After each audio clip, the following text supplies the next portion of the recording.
What's good, everybody? It's your boy, O'Shea Duke Jackson, back at it again with another episode of the Celebrity Junk. I was watching Alpha Male Strategies just a few days ago. He had a really excellent video called She Never Loved You, Bro. And I thought it was an amazing video. I thought it was a great video. It was long. It put into perspective a man's thought process once he over a relationship with a woman that he is very concerned about, a woman that he loves a lot. The question comes into play: does she love me, or did she love me? Which is really a stupid question. I mean, it can happen to any guy of any age. The relationship is over, it's not going on anymore, and but still we would all have that particular question, which the question is, does she love me, or did she love me? And the reality is, and I tell guys this because we have a different path. I watched the Super Bowl last night. It was a great game. My Niners did lose. We played better in this game than in the games that we won. So Patrick Mahomes is out of this world. We made some, mistakes, whatever, right?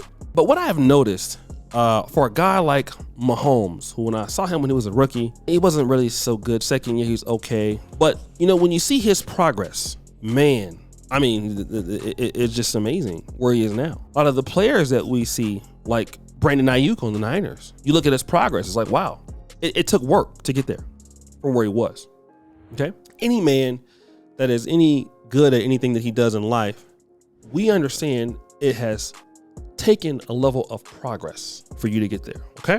Here's what you believe. You believe that people, when they meet you at your greatness, the reason why they want to be with you is because they know what it took for you to get there. That's what we think, okay?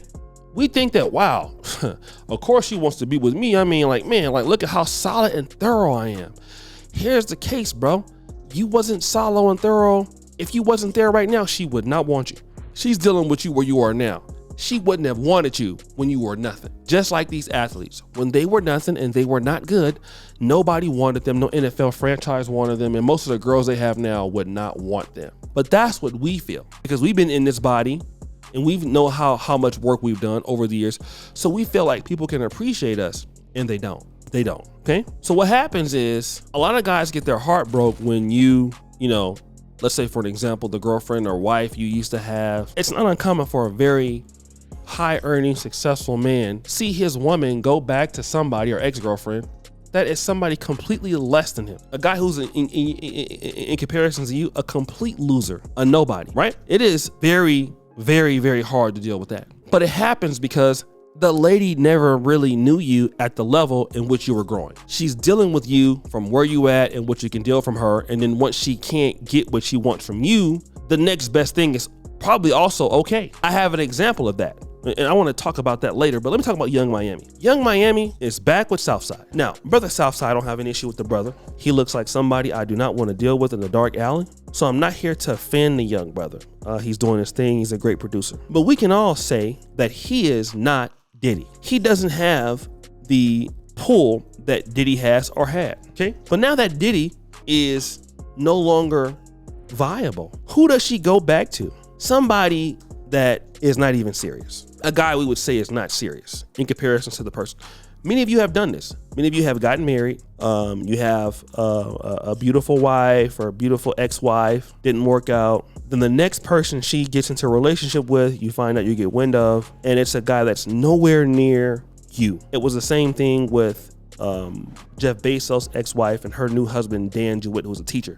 Nothing like Jeff Bezos. And you have to think that he had to be a little bit bothered by that. But I'm the richest guy in the world. She goes with a guy making 40 grand a year. And the reality of really why that probably occurred is because that was the best that she probably could do at that time, which didn't last because she left him after about 18 months. Okay. But that's what's happening. A lot of men need to understand that you are not the end all be all for a woman. Okay.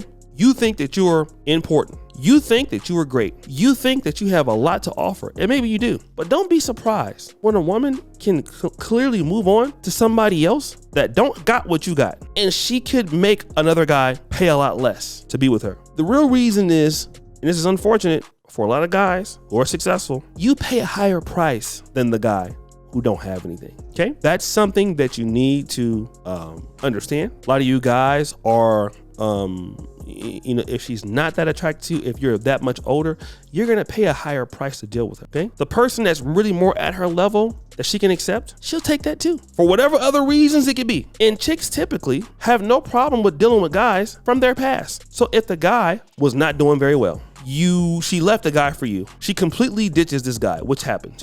She'll tell the guy he's not good enough and all that other stuff and whatever. So she comes back and she deals with you. She'll go back and deal with that guy, and it's not uncommon that you will see she's been dealing with that guy all along in certain cases. You'd be surprised. Let me tell you a story. There was a young lady that I was dealing with. I won't call her name. She had a very, very, very fat booty too. I was really trying to talk to this girl when I was in my simp years. She had a nice, big, juicy behind. It was great. The problem was I was trying to do some things, okay? A lot. So I was willing to do anything I can to impress her. She called me. She told me, say, hey, I need you to get 26 double cheeseburgers, something like that. I think it was like $1 a piece. I was real broke at the time. So she had like a brother, a son. The son was real bad, man. He was always tearing up stuff, and the kid was awful. He was just a pest. I mean, like tearing up everything, leaving food on the floor. He leave it in your car. He pour out the yogurt. She couldn't do nothing with it. But she was super thick, and I was willing to do anything to get a crack at those cheeks. So, anyways, I said, you know what? No problem. Let me go head on in simp. So I went to McDonald's, and actually I had another girl I was seeing at the time, but I really wanted her, so I was dusty too. So, anyways, I went there. I got all of these cheeseburgers. I got these cheeseburgers, and then I told this lady, I knocked on the door. This big, super crip dude, I was in the South area of Sacramento. He answered the door. What's up? She comes to the door, she kissed the dude in the mouth, and immediately I just start simping up. Oh yeah, hey bro, I'm just here, I'm a family friend. I was completely taken aback by surprise. The dusty brother was there, which I later found out that the brother broke into my car, tried to steal my car at my grandma's house about 6 months later. And I brought them all these cheeseburgers and everything. I left with my tail in between my leg. No matter how much of a nice guy I thought I was, bro, this dude didn't even have enough money to feed her. He was clapping cheeks left and right. All right. Moral of the story is that that's where she belonged. When it comes to Young Miami and this guy, she clearly didn't belong to be in the same level as somebody as a P. Diddy, because she would have gotten with somebody like the P. Diddy, and she didn't. Even though P. Diddy is a bad person, from what I understand. She went back to Southside. And that's probably what you're going to see as a trend with a lot of the ladies that you're going to be dealing with. If you are a better guy than their ex-boyfriends, like if you ever hear them say, baby daddy ain't this, my ex-guy's not that, and you're a much better dude, you're just like a one-off, an outlier, she'll be back with the same kind of dudes that she was with before, 100%. And it might not be fair, but it's the truth. So guys, what do you think? It's your boy, Shady Jackson, back at it again.